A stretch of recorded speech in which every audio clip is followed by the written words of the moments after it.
ഒരു മഹല്ലിൽ ഞാനോ നിങ്ങളോ ഖതീബായിട്ട് കയറിയാൽ നമ്മളെ ഏറ്റവും അധികം സ്നേഹിച്ചുകൊണ്ട് ഒരുപാട് പേര് അവിടെ. ഒന്നാമത്തെ ദിവസം തന്നെ ഖുതുബയും പ്രസംഗവും കഴിഞ്ഞിറങ്ങുമ്പോൾ ആദ്യം ഒരാൾ വന്നിട്ട് പറയും, ഉസ്താദേ ഇതുവരെ ഈ പള്ളിയിൽ ഇതുപോലെ ഒരു ഖുതുബയും പ്രസംഗവും ആരും കേട്ടിട്ടില്ല. ഇങ്ങനെ പറയുന്ന ആളാണ് ആ മഹലിലെ ഏറ്റവും നമ്പർ 1 പാര. ഒരു സംശയം എഴുതിയിട്ടോ, നിങ്ങൾ എഴുതിയിട്ടോ, ഉറപ്പാണ് ആ കാര്യം. അവരുടെ പാര കാരണം പിന്നെ അവിടെ നിന്ന് മാറേണ്ടി വരും. അതൊന്നാമത്തെ. പിന്നെന്താ പ്രിയമുള്ളവരെ, ഇഖ്ലാസോടുകൂടി അല്ലാഹുവിന്റെ പൊരുത്തത്തോടുകൂടി ചെയ്താൽ 2000 രൂപയാണെങ്കിലും 4000 ആണെങ്കിലും അതിന് വല്ലാത്ത പ്രതിഫലമാണ്.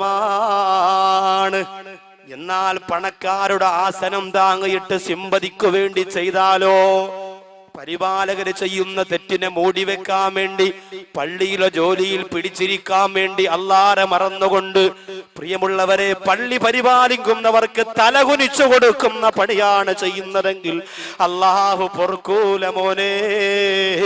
കാരണം നമുക്ക് വലുതല്ലാഹുവാണ്, നമുക്ക് വലുതല്ലാഹുവാണ്, നമുക്ക് വലുതല്ലാഹുവാണ്. എത്ര വലിയ പള്ളിയിൽ നിന്ന് പിരിച്ചു വിട്ടാലും നമുക്ക് ഭക്ഷണം തരുന്നതാരാ? എത്ര വലിയ പള്ളിയിൽ നിന്ന് പിരിച്ചു വിട്ടാൽ നമുക്ക് എത്ര വലിയ രോഗം വന്നാൽ ആ രോഗം മാറ്റുന്നതാരാ? അതിന് ചികിത്സയ്ക്ക് പണം ചെലവഴിക്കുന്നതാരാ? അത് നമ്മൾ മറക്കല്ലേ. എവിടെയെങ്കിലും ഇരിക്കുമ്പോ പലിശക്കാര് വന്ന് തോളത്ത് കൈയിട്ടിട്ട് ഉസ്താദേ കത്തിച്ചോ, കാശ് ഞാൻ തരാ, നിങ്ങളും ഉണ്ടല്ലേ, നിങ്ങൾ അവരോട് പോവല്ലേ, നിങ്ങൾക്ക് എന്താവശ്യം വന്നാലും ചെയ്യുന്ന മഹല്ലാണെന്ന് പറഞ്ഞ് എന്റെ പ്രിയപ്പെട്ടവരെ, പണക്കൊതിയന്മാരുടെ സിമ്പതിക്കു വേണ്ടി അല്ലാഹുവിന്റെ ദീനിനെ കഷണിച്ചു കൊടുക്കുന്ന കാപാലികന്മാരായി മാറിപ്പോയ പണ്ഡിതന്മാരെന്ന പേരല്ല, ഫണ്ഡിഹിതന്മാരെന്ന പേര് തരേണ്ടി വരും. അല്ലാഹു കാത്തുരക്ഷിക്കട്ടെ. അതുകൊണ്ട് എന്റെ സഹോദരങ്ങളോട് വേദനയോടെ പറയുന്നു, ലോകത്ത് നശിച്ചു പോരവരൊക്കെ അറിവില്ലാത്തവരായിരുന്നില്ല. എന്റെ പ്രിയമുള്ളവരെ, നമ്രൂദ് എന്ന് പറയുന്ന സഹോദരന് അറിവില്ലാത്തത് കൊണ്ടല്ല, ഫിർഔന് അറിവില്ലാത്തത് കൊണ്ടല്ല, ശേഖന്നൂരിന് അറിവില്ലാത്തത് കൊണ്ടല്ല, ഇബ്ലീസിന് അറിവില്ലാത്തത് കൊണ്ടല്ല, മലക്കുകളുടെ ഉസ്താദായിരുന്നു ഇബ്ലീസ്. എന്നിട്ടെന്തേ അവസാനം മതപതനത്തിന്റെ പടുങ്കുടിയിലേക്ക് വന്നു വീണു. അതുകൊണ്ട് മൂസാ നബിക്കറിയാ, ഇബ്ലീസ് വാളു പറഞ്ഞു കൊടുക്കാമെന്ന് പറഞ്ഞപ്പോ മൂസാ നബിക്കറിയാം ഇബ്ലീസ് നശിച്ചവനാണെങ്കിലും അറിവുള്ളവനാണ്, നശിച്ചു പോയവനാണെങ്കിലും അറിവുള്ളവൻ.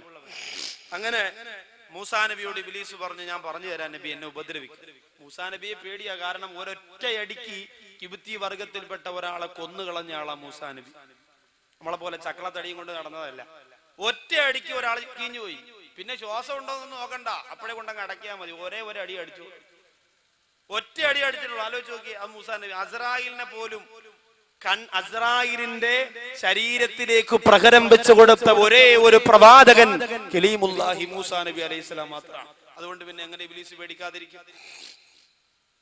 ഇബ്ലീസ് പേടിച്ചപ്പോ ഇബ്ലീസിനോട് മൂസാ നബി അലൈഹിസ്സലാത്തു വസ്സലാം ക്ഷമ കാണിച്ചു. ഇബ്ലീസ് പറഞ്ഞു, മൂസാ നബിയെ, നിങ്ങൾ എന്നെ ഉപദ്രവിച്ചില്ലെങ്കിൽ നിങ്ങൾക്ക് ഞാൻ 3 കാര്യം പറഞ്ഞു തരാം. ഞാനൊരു മനുഷ്യനെ വലയിലാക്കുന്നത് 3 സമയത്താണ്. ഒരു മനുഷ്യനെ ഞാൻ നശിപ്പിക്കുന്നത് 3 സന്ദർഭങ്ങളിലാണ്.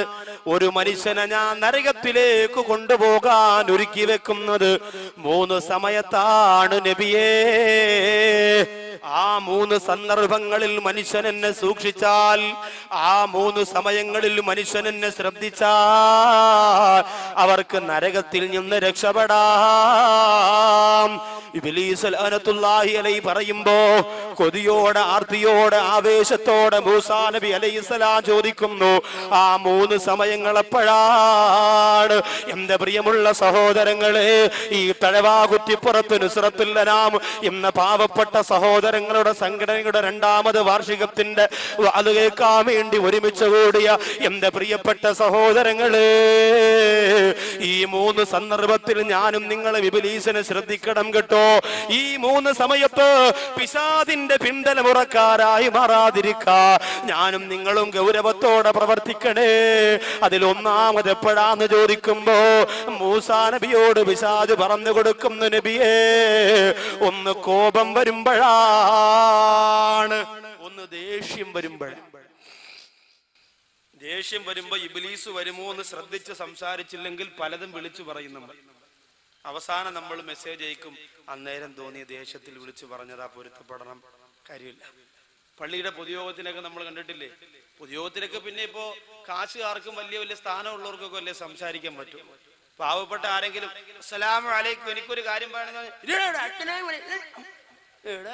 ആള് കൊള്ളാല, ഇവിടെ തെണ്ടി തിരിഞ്ഞ് കിടന്ന് കാലണക്കി വരയിലാണ്, അച്ഛനെ അവനെ ഒതുക്കി അവിടെ ഇരുത്തും. കാശുകാർക്ക് സംസാരിക്കാം. സാർ പറയും, അപ്പൊ സാറ് സ്കൂളിൽ പോയിട്ടൊന്നുമില്ല, സാറിന് കുറച്ച് നോട്ട് പോക്കറ്റ് ഉണ്ട്, അതാണ് സാറ്. എന്റെ പ്രിയപ്പെട്ടവരെ, ആലോചിക്കണം. അങ്ങനെ സമ്പന്ന വർഗത്തിന്റെ കുപ്പകയായി ഇസ്ലാമിന്റെ ചില കാര്യങ്ങളൊന്നും മാറിക്കൊണ്ടിരിക്കുകയാണ്. അല്ലാഹു കാത്തിരക്ഷിക്കുമാറാകട്ടെ. അപ്പോ ദേഷ്യം വരുമ്പോ നാം ശ്രദ്ധിച്ച് സംസാരിക്കില്ലെങ്കിൽ പ്രശ്നമാണ്. ഉമ്മയോട് ദേഷ്യം വരുമ്പോ എന്തെല്ലാം പറയും? ഉമ്മയോട് ദേഷ്യം വരുമ്പോ നമ്മൾ എന്തെല്ലാം പറയും? ശ്രദ്ധിക്കണം. അൽ ജന്നത്തു തഹ്ത അഖ്ദാമിൽ ഉമ്മഹാ, പ്രസവിക്കപ്പെട്ട മക്കളെ, നമുക്ക് അല്ലാഹു തരുന്ന സ്വർഗം ഉമ്മാടെ കാൽപാദത്തിന്റെ ചോട്ടിലാണ്. മറക്കാൻ പാടില്ല, ഉമ്മാടെ കാൽപാദത്തിന്റെ ചോട്ടിലാണ് നമുക്കുള്ള സ്വർഗം. അതുകൊണ്ട് ഉമ്മയോട് സംസാരിക്കുമ്പോ ദേഷ്യത്തോടെ സംസാരിക്കരുത്. അപ്പൊ വാപ്പയോട് സംസാരിക്കുമ്പോ ദേഷ്യപ്പെടാമോ? പാടില്ല. വാപ്പയും ഉമ്മയും നമ്മുടെ ഗുരുനാഥന്മാരെ പോലെയാണ്.